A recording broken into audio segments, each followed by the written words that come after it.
এটা কুমিল্লা জেলা রসমলাই মাটির কারুশিল্প, হস্তচালিত তাঁত শিল্পের জন্য বিখ্যাত এবং বিভিন্ন প্রত্নতাত্ত্বিক নিদর্শনের আশ্রয়স্থল। তার মধ্যে কুমিল্লার সুন্দর দুটি ইতিহাস সমৃদ্ধ জায়গা ইংরেজ কবরস্থান এবং রানীর প্রাসাদ আজকে আমরা আপনাদেরকে ঘুরে দেখাবো এবং কিভাবে যাবেন সকল কিছু থাকছে এই ভিডিওতে। তাই চলুন দেরি না করে ঘুরে দেখি কুমিল্লার দুটি ঐতিহ্যবাহী সুন্দর জায়গাগুলো। আসসালামু আলাইকুম। কুমিল্লা ক্যান্টনমেন্ট থেকে উত্তর দিকে অবস্থিত ময়নামতি ওয়ার সেমিস্ট্রি বা ইংরেজ কবরস্থান এবং রানীর প্রাসাদ। যারা কুমিল্লা কিংবা তার আশেপাশে জেলা বা বিভাগ থেকে আসবেন, সরাসরি কুমিল্লা ক্যান্টনমেন্ট এসে একটি রিক্সা নিয়ে সরাসরি চলে আসতে পারবেন ইংরেজ কবরস্থান। ভাড়া নেবে জনপ্রতি 10 টাকা করে। তার মধ্যে আমরা চলে আসলাম ময়নামতি ওয়ার সেমিস্ট্রিতে। ভিতরের প্রবেশ করার সাথে সাথে আপনাদের চোখে পড়বে ময়নামতি ওয়ার সেমিস্ট্রির একটি ইতিহাস ঐতিহ্য। এটি বাংলাদেশের কুমিল্লা জেলায় অবস্থিত দ্বিতীয় বিশ্বযুদ্ধের কমনওয়েলথ সমাধি ক্ষেত্র। এই জায়গাটি স্থানীয় লোকদের কাছে ইংরেজ কবরস্থান নামে পরিচিত। এখানে চিরনিদ্রায় শায়িত রয়েছে দ্বিতীয় বিশ্বযুদ্ধের 737 জন সৈনিক। তাদের মধ্যে রয়েছে 24 জন জাপানি যুদ্ধবন্দী এবং একজন বেসামরিক ব্যক্তি। স্থানীয়দের কাছে ইংরেজ কবরস্থান নামে পরিচিত হলেও এখানে রয়েছে মুসলিম, খ্রিস্টান, ইহুদি, হিন্দু ও বৌদ্ধদের সমাধি।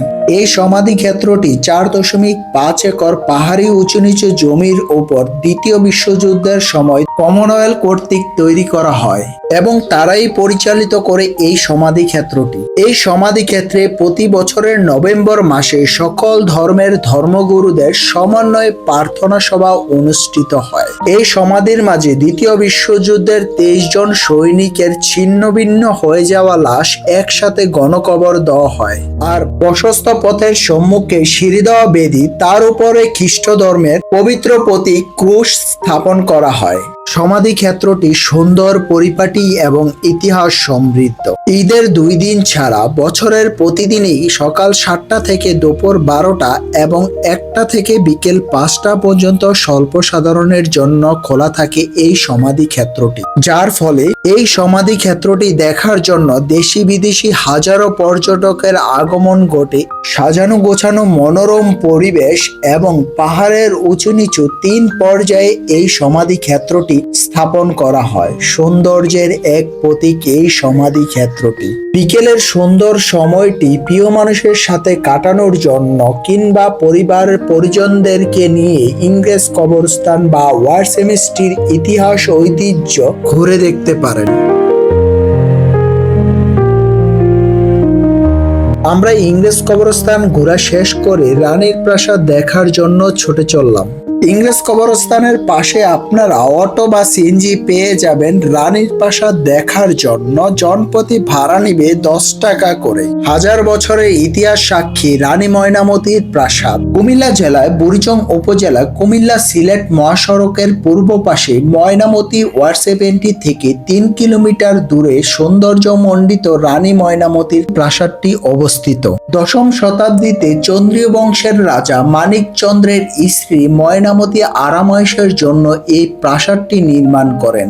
ধারণা করা হয় ময়নামতি ইউনিয়নের প্রত্নতাত্ত্বিক এই নিদর্শনটি 8ম থেকে 12 শতকের প্রাচীন কীর্তি। প্রায় 10 একর জায়গা জুড়ে লালমাই ময়নামতি পাহাড়ের উত্তর প্রান্তে সমতল থেকে 15.24 মিটার উচ্চতায় একটি বিচ্ছিন্ন পাহাড়ের চূড়ায় রানী ময়নামতির প্রাসাদটি নির্মাণ করা হয়। স্থানীয়দের মতে এটি একটি মন্দির বা বিহার নামে পরিচিত ছিল এবং বিভিন্ন সূত্রে জানা যায় এটি ক্রুশ আকৃতির মন্দির নামে প্রচলিত ছিল, যা পরবর্তীতে সংস্কার করে দ্বিতীয়, তৃতীয়, চতুর্থ যুগে ক্রমান্বয়ে ছোট আকারের একটি পূর্বমুখী মন্দির বানানো হয়। 1988 সালে ভূমি সমতল থেকে 3 কিলোমিটার গভীরে প্রাপ্ত একটি সুড়ঙ্গ পথের সামনে খননের মধ্য দিয়ে এই প্রাসাদটির সন্ধান পাওয়া যায়। তাছাড়া প্রাথমিকভাবে এখান থেকে প্রাচীন যুগের 4টি স্থাপত্য, 510 ফুট দৈর্ঘ্য ও 500 ফুট আয়তনের বেষ্টনী প্রাচীন পোড়ামাটির ফলক, মূল্যবান প্রত্নতাত্ত্বিক নিদর্শন ও অলংকার খুঁজে পাওয়া যায়। ময়নামতি রানীর প্রাসাদে প্রতি বছর 7 বৈশাখ মাসব্যাপী বৈশাখী মেলার আয়োজন করা হয়। দূর দূরান্ত থেকে অসংখ্য দর্শনার্থী এই মেলাতে ভিড় জমায়। যারা আমার চ্যানেলে নতুন, আমার চ্যানেলটিকে সাবস্ক্রাইব করে দিবেন, পাশে থাকা বেল আইকনটি বাজিয়ে দিবেন। যারা ফেসবুক পেজ থেকে দেখতেছেন, পেজটিকে ফলো করে যাবেন, লাইক কমেন্ট শেয়ার দিয়ে পাশে থাকবেন। সবাই ভালো থাকবেন, সুস্থ থাকবেন। দেখা হবে অন্য কোনো ভিডিওতে অন্য কোনো সময়। আসসালামু আলাইকুম।